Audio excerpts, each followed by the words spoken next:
आप देख रहे हैं एक्सप्रेस न्यूज टुडे, सच्ची खबर सब पे नजर। आज पूरा विश्व एक गंभीर और भयानक महामारी को झेल रहा है, जिससे भारत भी अछूता नहीं।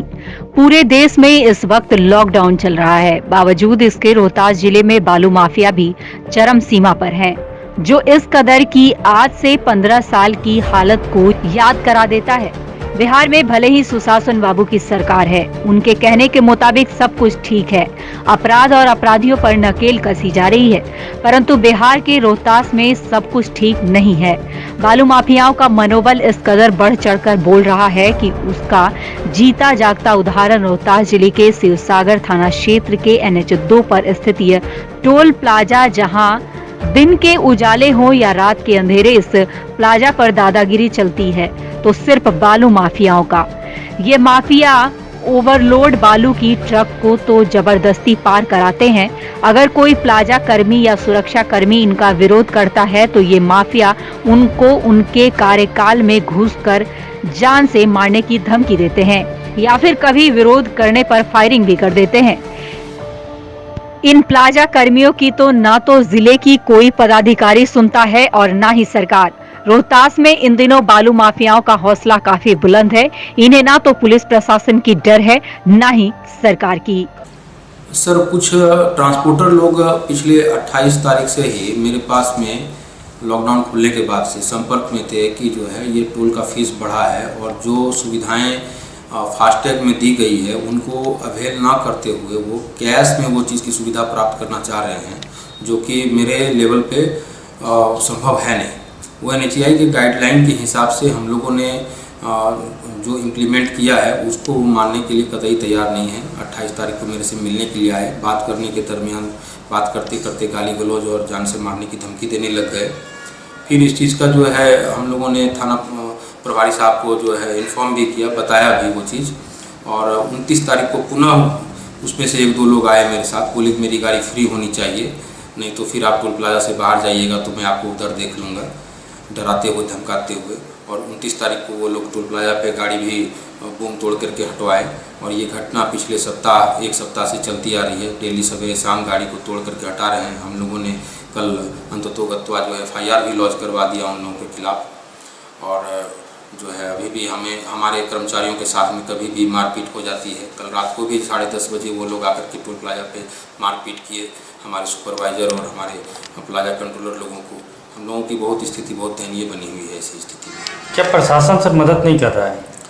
इन्फॉर्म कर रहा हूँ, लेकिन जिस लेवल पे हमें मदद मिलनी चाहिए उस लेवल पे मदद तो अभी लग नहीं रहा है कि हमें मिल रहा है। अगर ऐसा होता तो शायद ये घटना न घटती। सर, आपने बता रहा था टोल पर गोलीबारी भी चली थी, गोलीबारी। जी हाँ, पिछले दिनों लॉकडाउन जैसे ही खुला है मेरा टोल प्लाजा 20 तारीख को, तो 23 तारीख को दक्षिण साइड से कुछ लोग आकर के गोलीबारी रात के करीब 10:50 पे किए हैं, जिसकी सूचना हम शिवसागर थाना प्रभारी महोदय को लिखित में दिया हमने।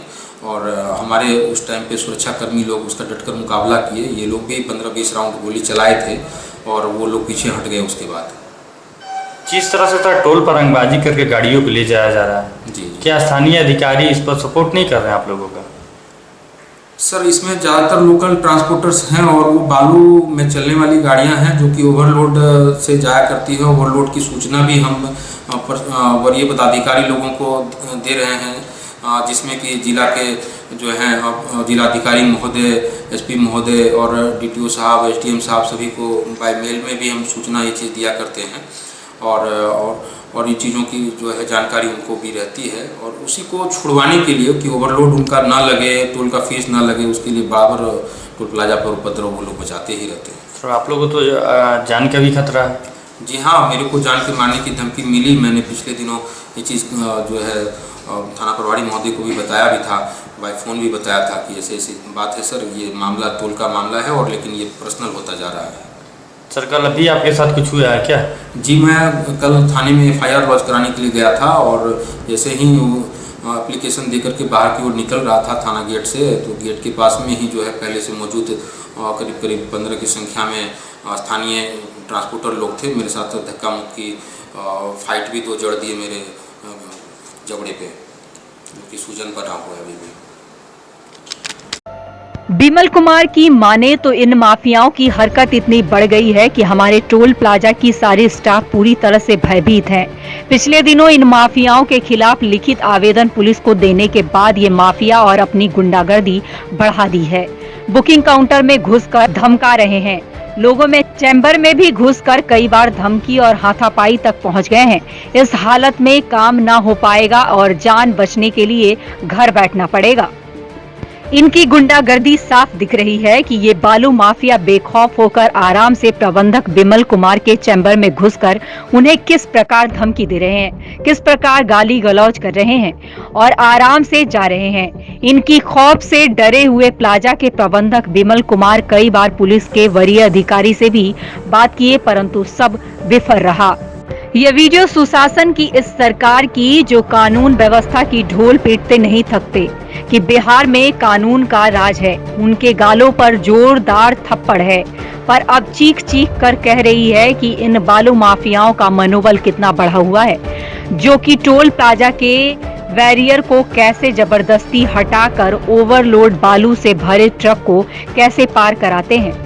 बोलने पर मारपीट, गाली गलौज की बारी और कर्मियों को डरा देते हैं। लिहाजा ये कर्मियों की हालत बहुत ही खराब है। सवाल ये है कि महज कुछ ही दूरी पर शिवसागर थाना है, फिर भी ये माफिया इतनी कार्य कैसे कर आराम से चले जाते हैं। आखिर पुलिस के वरीय पदाधिकारी इनकी बात सुनकर भी कठोर कार्रवाई क्यों नहीं करते। रात के समय ये माफिया हर तरफ से मजबूत होते हैं। ये कभी कभी तो परिवहन अधिकारी पर भी हमला कर अपनी गाड़ी को भगा लेते हैं। बहरहाल जो भी हो, लेकिन वीडियो में जो दिख रहा है वो सुशासन बाबू की कानून व्यवस्था की पोल खोल रहा है। आज रोहतास में ही नहीं बल्कि पूरे बिहार में कानून नाम की कोई चीज नहीं बची है। रोहतास में बालू माफियाओं के हौसले काफी बुलंद एवं बेलगाम हो चुके हैं। नतीजा आए दिन इतना जुल्म रोज बढ़ता जा रहा है और पुलिस प्रशासन सिर्फ इस नंगा नाच को तमाशबीन बनकर देख रही है। इस तरह के रंगदारों और माफियाओं से रोहतास पुलिस किस कदर निपटती है या गूंगी बहरी बनकर सिर्फ देखती रहेगी। जब एक सरकारी एजेंसी के कर्मचारियों के साथ ये माफिया इस तरह करते हैं तो आम जन की तो बात ही बेईमानी होगी।